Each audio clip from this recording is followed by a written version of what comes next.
business in China, and in fact is talking about me taking money. I've not taken a single penny from any country whatsoever, ever. Number one. Number two, this is a president. I have released all of my tax returns. 22 years. Go look at them. 22 years of my tax return. You have not released a single solitary year of your tax return. What are you hiding? Why are you unwilling? The foreign countries are paying you a lot. Russia's paying you a lot. China's paying you a lot. And your hotels and all your businesses all around the country, all around the world. And China's building a new road to a new a golf course you have overseas. So what's going on here? Why don't release your tax return or stop talking about corruption? President Trump, your response. First of all, I called my accountants under audit. I'm going to release them as soon as we can. I want to do it, and it'll show how successful, how great this company is. But much more importantly than that, people were saying $750. I asked them a week ago, I said, what did I pay? They said, sir, you prepaid tens of millions of dollars. I prepaid my tax. Tens over the last number of years. Tens of millions of dollars I prepaid. Because at some point they think it's an estimate. They think I may have to pay tax. So I already prepaid it. Nobody told me that. Did your accountant Nobody told you that. Excuse me. And it wasn't written whenever they write this. They keep talking about $750, which I think is a filing fee. But let me just tell you, I prepaid millions and millions of dollars in taxes. Number one. Number two, I don't make money from China. You do. I don't make money from Ukraine. You do. I don't make money from Russia. You made $3.5 million, Joe, and your son gave you. They even have a statement that we have to give 10% to the big man. You're the big man, I think. I don't know, maybe you're not, but you're the big man, I think. Your son said we have to give 10% to the big man. Joe, what's that all about? It's terrible. All right, gentlemen, I want to ask you both some questions about all of this. I'm going to let you both respond very quickly. You just said you spoke to your accountant about potentially releasing your taxes. Did he tell you when you can release them? Do you have a deadline for when you're going to release them? I get treated worse than the Tea Party got treated. Because I have a lot of people in there, deep down in the IRS, they treat me horribly. We made a deal, it was all settled until I decided to run for president. I get treated very badly by the IRS, very unfairly. But we had a deal all done. As soon as we're completed with the deal, I want to release it. But I have paid millions and millions of dollars, and it's worse than paying. I paid in advance. It's called prepaying your taxes. I paid in advance. I want to ask you both about questions regarding your potential foreign entanglements and questions that have been raised to give you both a chance to talk about this more broadly. Respond very quickly, and then I'll get to my question. Why did he's been saying this for 4 years? Show us. Just show us. Stop playing around. You've been saying for 4 years you're going to release your taxes. Nobody knows, Mr. President. What they do know is you're not paying your taxes, or you're paying taxes that are so low. When last time he said what he paid, he said, I only pay that little because I'm smart. I know how to game the system. Come on. Come on, folks. So, President Trump, and then I want to get to two questions to both of you. Sure. I was put through a phony witch hunt for 3 years.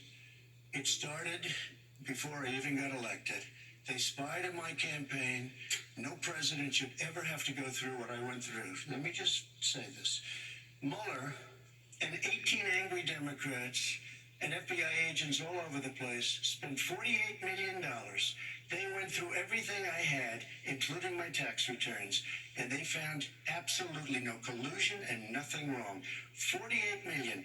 I guarantee you, if I spent $1 million on you, Joe, I could find plenty wrong. Because the kind of things that you've done and the kind of monies that your family has taken. I mean, your brother made money in Iraq, millions of dollars. Your other brother made a fortune, and it's all through you, Joe. And they say you get some of it, and you do live very well. You have houses all over the place. You live very well. All right, gentlemen, let me just ask some questions about all of this broadly. Vice President Biden, there have been questions about the work your son has done in China and for a Ukrainian energy company when you were vice president. There we go. In retrospect, was anything about those relationships inappropriate or unethical? Nothing was unethical. Here's what the deal. With regard to Ukraine. Here's the deal.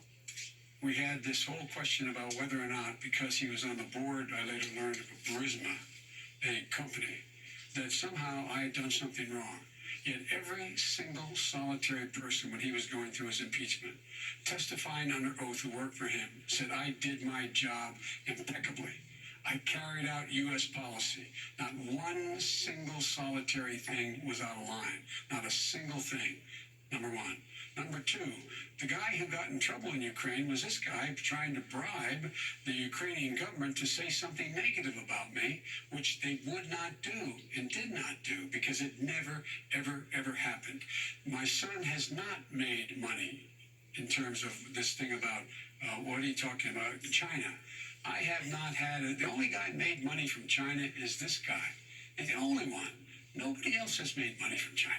President Trump, let me ask my question to you. But could I just one thing? Very quickly. His son didn't have a job for a long time, was sadly no longer in the military service. I won't get into that. And he didn't have a job. As soon as he became vice president, Burisma, not the best reputation in the world. I hear they paid him $183,000 a month. Listen to this. 183, and they gave him a $3 million upfront payment. All right. And he had no energy. I'm going to let the vice president respond to that quickly, and then I need to get to a question to you. No basis for that. Everybody investigated that. No one said anything he did was wrong in Ukraine. Okay, President Trump, this is for you. Since you took office, you've never divested from your business. You've personally promoted your properties abroad. A report this week, which was referenced, does indicate that your company has a bank account in China. So how can voters know that you don't have any foreign conflicts of interest? I have many bank accounts, and they're all listed, and they're all over the place. I mean, I was a businessman doing business. The bank account you're referring to, which is everybody knows about it, it's listed. The bank account was in 2013. That's what it was. It was open it was closed in 2015, I believe. And then I decided, because I was thinking about doing a deal in China like millions of other people. I was thinking about it, and I decided I'm not going to do it. Didn't like it. I decided not to do it.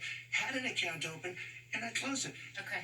Excuse me. And then, unlike him, where he's vice president and he does business, I then decided to run for president after that. That was before. So I closed it before I even ran for president, let alone became president.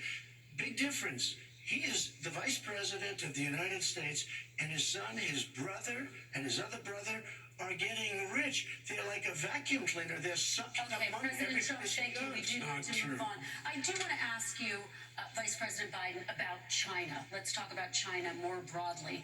There have, of course, President Trump has said that they should pay for not being fully transparent in regards to the coronavirus. If you were president, would you make China pay? And please be specific. What would that look like? What I'd make China do is play by the international rules, not like he has done. He has caused the deficit of China to go up, not down, with China, up, not down. We are making sure that in order to do business in China, you have to give all your intellectual property. You have to have a partner in China. It's 51%. We would not do that at all, number one. Number two, we're in a situation where China would have to play by the rules internationally as well. When I met with Xi, when I was still vice president, he said we're setting up air identification zones in the South China Sea. You can't fly through them. I said we're going to fly through them. We just flew B-52, B-1 bombers through it. We're not going to pay attention. They have to play by the rules. And what's he do? He embraces guys like the thugs like in North Korea and the Chinese president and Putin and others, and he pokes his finger in the eye of all of our friends, all of our allies. We make up we're 25% of the world's economy. We need to be having the rest of our friends with us saying to China, these are the rules. You play by them or you're going to pay the price for not paying by them economically. That's the way I will run it, and that's what we did in upholding steel tariffs and a range of other things when we were president and vice president. All right, and let's talk about North Korea. Excuse me, no, I have to respond to that. Okay, very quickly, and then we're going to move on to North Korea. $1.5 billion from China to after spending 10 minutes in office and being in Air Force Two, number one. Number two, there's a very strong email talking about your family wanting to make $10 million a year for introductions. President Trump, on China policy, though, what specifically are you going to do? What specifically are you going to do to make China pay? You've said you're going First to of make all, them pay. China is paying. They're paying billions and billions of dollars. I just gave New $28 sanctions? billion. New sanctions? I just gave $28 billion to our farmers. Taxpayers' Because China- money. It's what? Taxpayers' money didn't come from Yeah, China. you know the taxpayer is, it's called China. China Not paid true. $28 billion, and you know what they did to pay it, Joe? They devalued their currency, and they also paid up. And you know who got the money? Our farmers, our grain farmers, because they were targeted. You never charged them anything. Also, I charged them 25% on dumped steel because they were killing our steel industry. We were not going to have a steel industry. Okay. And now we have a steel Okay, industry. Vice President Biden, your response, please. My response is, look, this isn't about. There's a reason why he's bringing up all this malarkey. There's a reason for it. He doesn't want to talk about the substantive issues. It's not about his family and my family. It's about your family. And your family's hurting badly. If you're making less than, if you're a middle-class family, you're getting hurt badly right now. You're sitting at the kitchen table this morning deciding, well, we can't get new tires or the ball because we have to wait another month or so.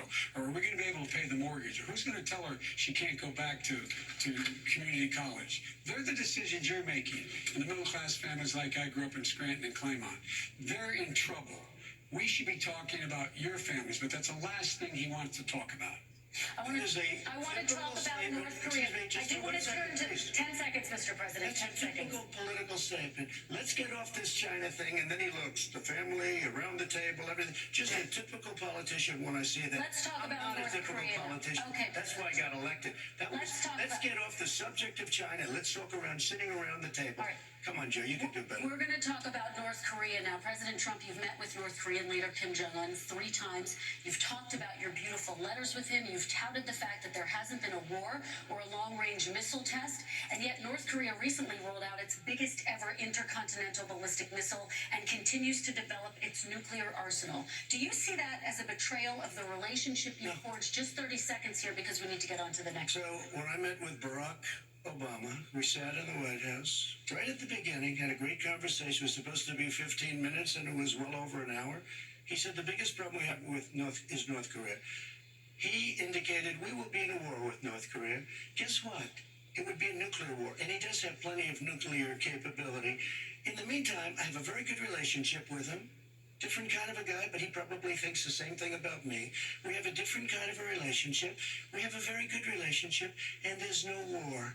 And you know, about 2 months ago, he broke into a certain area. They said, oh, there's going to be trouble. I said, no, they're not, because he's not going to do that. And I was right. Look, instead of being in a war where millions of people, Seoul, you know, is 25 miles away, millions and millions, 32 million people in Seoul, millions of people would be dead right now. President We Trump, don't have that's a war, 30 and I have a seconds. good Thank you. relationship. Vice President Biden, to you, North Korea conducted 4 nuclear tests under the Obama administration. Why do you think you would be able to rein in this persistent threat? Because I make it clear, which we were making clear to China, they had to be part of the deal. Because here's I made it clear, and as a spokesperson of the administration when I went to China, that they said, why are you moving your missile defense up so close? Why are you moving more forces here? Why are you continuing to do military maneuvers with South Korea? I said, because North Korea is a problem, and we're going to continue to do it so we can control them. We're going to make sure we can control them and make sure they cannot hurt us. And so if you want to do something about it, step up and help. If not, it's going to continue. What has he done? He's legitimized North Korea. He's talked about his good buddy who's a thug, and he talks about how we're better off. And they have much more capable missiles, able to reach U.S. territory much more easily than ever did before. Let me follow up with you, Vice President Biden. You've said you wouldn't meet with Kim Jong-un without preconditions. Are there any conditions under which you would meet with him? On the condition that he would agree that he would be drawing down his nuclear capacity to get the Korean Peninsula should be a nuclear-free zone. All right, let's move on to American families. They tried Very to quickly, meet with 10 him. seconds, They President. tried to meet with him. He wouldn't do it. He didn't like Obama. He didn't like him. He wouldn't do it. Okay, I know gotta for give him a fact they chance to tried. respond to that He before we wouldn't do move on. it. You And know that's what? okay. You know what? North Korea, we're not in a war. We have a good relationship. You know, people don't understand. Having a good President relationship Trump, with we have leaders to of move other on because countries we have is a lot a of good countries. thing. We have a lot of questions to get Yes, to. now Your that's Like response. saying we had a good relationship with Hitler before he, in fact, invaded Europe. the rest of Europe. Come on. And the reason he would not meet with President Obama is because President Obama said, we're going to talk about denuclearization. We're not going to legitimize you. We're going to continue to put stronger and stronger sanctions on you. That's why he wouldn't meet with us. All right, And it let's didn't move happen. on. Let's Excuse move on me. and talk He about left American me a families. mess, Kristen. President Trump. Okay, we do need They to move left on. me a mess. North Korea was a mess. We And in need to fact, move if on you so that remember we the can get first to 2 all or of our 3 months, questions tonight. it was a very dangerous period in my first 3 months before we sort of worked things out a little bit. Okay. There was a they left us a mess. And Obama would be, I think, the first to say it was the single biggest problem he thought that our country. Okay, let's move on to American families and the economy. One of the issues that's most important to them is health care, as you both know. Today, there was a key vote on a new Supreme Court Justice, Amy Coney Barrett, and health care is at the center of her confirmation fight. Over 20 million Americans get their health insurance through the Affordable Care Act. It's headed to the Supreme Court, and your administration, Mr. President, is advocating for the court to overturn it. If the Supreme Court does overturn that law, those 20 million Americans could lose their health insurance almost overnight. So what would you do if those people have their health insurance taken away? You have 2 minutes uninterrupted. Sure. First of all, I've already done something that nobody thought was possible. Through the legislature, I terminated the individual mandate. That is the worst part of Obamacare, as we call it. The individual mandate. Thank we you. have to pay a fortune for the privilege of not having to pay for bad health insurance. I terminated. It's gone. Now it's in court because Obamacare is no good. But then I made a decision. Run it as well as you can to my people, great people. Run it as well as you can. I could have gone the other route and made everybody very unhappy. They ran it. Premiums are down. Everything's down. Here's the problem. No matter how well you run it, it's no good. What we'd like to do is terminate it. We have the individual mandate done. I don't know that it's going to work. If we don't win, we will have to run it, and we'll have Obamacare, but it'll be better run. But it no longer is Obamacare, because without the individual mandate, it's much different. Pre-existing conditions will always stay. What I would like to do is a much better health care, much better, will always protect people with pre-existing. So I'd like to terminate Obamacare, come up with a brand new, beautiful health care. The Democrats will do it because there'll be tremendous pressure on them, and we might even have the House by that time, and I think we're going to win the House, okay? You'll see, but I think we're going to win the House. But come up with a better health care, always protecting people with pre-existing conditions. And one thing very important, we have 180 million people out there that have great private health care, far more than we're talking about with Obamacare. Joe Biden is going to terminate all of those policies. These are people that love their health care, people that have been successful, middle-income people, been successful. They have 180 million plans, 180 million people, families, under what he wants to do, which will basically be socialized medicine. He won't even have a choice. They want to terminate 180 million plans. We have done an incredible job on health care, and we're going to do even better. Okay, Vice President Biden, yes, this is for you. Your health care plan calls for building on Obamacare. So my question is, what is your plan if the law is ruled unconstitutional by the Supreme Court? You have 2 minutes uninterrupted. What I'm going to do is pass Obamacare with a public option. Become Biden care. The public option is an option that says that if you in fact do not have the wherewithal if you qualify for Medicaid and you do not have the wherewithal in your state to get Medicaid, you automatically are enrolled, providing competition for insurance companies. That's what's going to happen. Secondly, we're going to make sure we reduce the premiums and reduce drug prices by making sure that there's competition that doesn't exist now by allowing the Medicare to negotiate drug prices with the insurance companies. Thirdly, the idea that I want to eliminate private insurance, the reason why I had such a fight with 20 candidates for the nomination was I support private insurance. That's why not one single person with private insurance would lose their insurance under my plan, nor did they under Obamacare. They did not lose their insurance unless they chose they wanted to go to something else. Lastly, we're going to make sure we're in a situation that we actually protect pre-existing. There's no way he can protect pre-existing conditions. None. Zero. You can't do it in the ether. He's been talking about this for a long time. He's never come up with a plan. I guess we're going to get the pre-existing condition plan the same time we get the infrastructure plan that we've been waiting since 17, 18, 19, and 20. The fact, I still have a few more minutes. I know you're getting anxious. The fact is that he's already cost the American people, because of his terrible handling of the COVID virus and the economic spillover, 10 million people have lost their private insurance. And he wants to take away 22 million more people who have it under Obamacare, and over 110 million people with pre-existing conditions. And all the people from COVID are going to have pre-existing conditions. What are they going to do? I have a follow-up for you, Vice President Biden. It relates to something that President Trump said. He's accusing you of wanting socialized medicine. What do you say to people who have concerns that your health care plan, which includes a government insurance option, takes the country one step closer to a health care system run entirely by the government? I say it's ridiculous. It's like saying that, the idea that the fact that there's a public option that people can choose, that makes it a socialist plan. Look, the difference between the president, I think healthcare is not a privilege, it's a right. Everyone should have the right to have affordable healthcare. And I am very proud of my plan. It's gotten endorsed by all the major labor unions, as well as a whole range of other people who in fact are concerned in the medical field. This is something that's going to save people's lives, and this is going to give